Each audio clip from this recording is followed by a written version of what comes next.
As I minister to you right now, the Lord took me again in the realm of the spirit and began to show me deep things about the nations of Europe.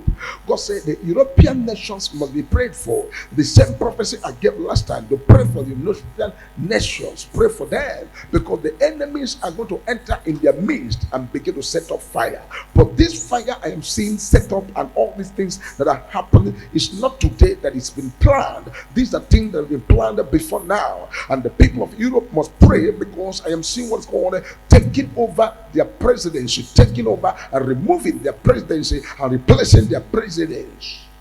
Especially the country that is called the Russia, the country of what's called the French country. Especially France should pray, because I'm seeing what is called to weaken the country by removing their president and putting somebody else. This is an issue that the Lord has revealed to me for prayers to be saved. The essence of this is for people to come together and begin to pray, especially people that are in France should pray this time around. Because what you're seeing that is going on in France is going to also escalate to other European nations. You will see people now will begin to protest in other European nations in tune with what is happening right there in France. And before you know it, other people that are neighboring European nations will begin also to have what's called attacks that are coming to make sure that they destabilize the country of Europe, especially the areas of this very France and the people involved. We must put them in prayer and stand in the gap to decree and declare that God should have his mercy and have his way, because what is going on right there is an issue of concern. And this is why major prophet God has been revealed this before now. The prophecy, the revelation has been revealed before now, so that major prophet God can call out what is called prayer for the country of France. It is important that the people begin to listen to major prophet of God and pay attention to every detail of prophecy, because this is the detailed prophecy before now. God has detailed this prophecy before now to pray for the nations of Europe, especially France, because of the fire. But this is not just fire, but this is what's called people now trying to pull down the president of France. They want to remove him and replace him with another type of president. They want to remove him and replace him. And not only that, what you see happen in France right now is going to also move to other European nations. So we need to pray for the country of Europe, because they want to do this to destabilize all the European Union. The EU must stand to pray and to seek the face of God and call for what is called national prayers everywhere, so that the hand of the Lord may prevail. Because I'm seeing what's called complete destabilizing of what's called the European Union. This is going to be a great issue of concern. And this is not only in France, but it's going to escalate to other places that are called other European nations. So we need to pray. The essence of this prayer is to make sure that God is stepping and curtail every happening, so that every program against the innocent ones will not prevail. Because what I am seeing is what is called people will push for what is called the removal of the president of France. They want him out of office. And this is what is called sponsored. This is what is called people that are provoked. This is what is called people put together to make sure that there's what's called removal, and that put by the side. And then when you come to the country Nigeria, the Nigerian country will have to pray for peace in the country Nigeria. Pray for peace in the country Nigeria. Every gunpowder that have been set and people are sitting on it, and the matches is about to start and put on it, we must pray against any negativity, especially in this country Nigeria. Pray for Nigeria as a nation. Pray for people in Nigeria, that God may take absolute control and show his mercy. Remember, the mercy of God that we often pray is what is called praying the prayer, so that the hand of God may completely prevail. So we need to pray. We need to stand in the gap to make intercessory prayer. Intercessory prayer is very important, because this is what helps people to be able to conquer situations.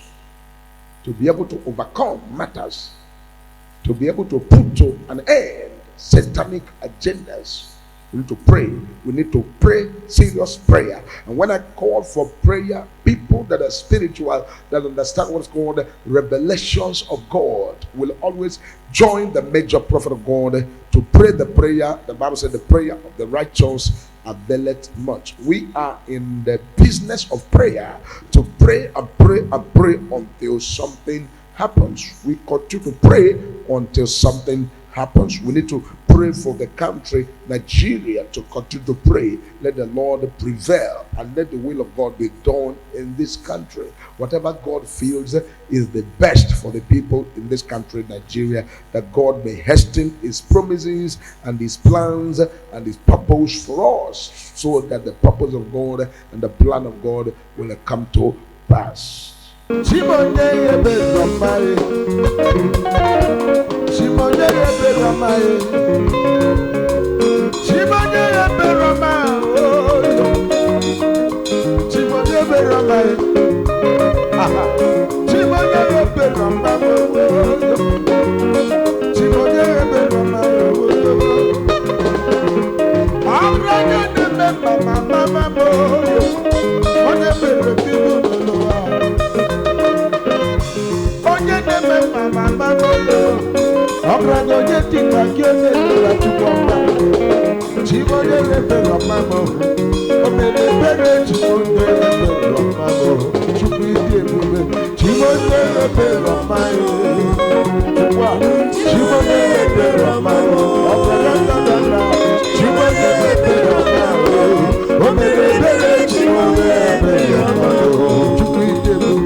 Onye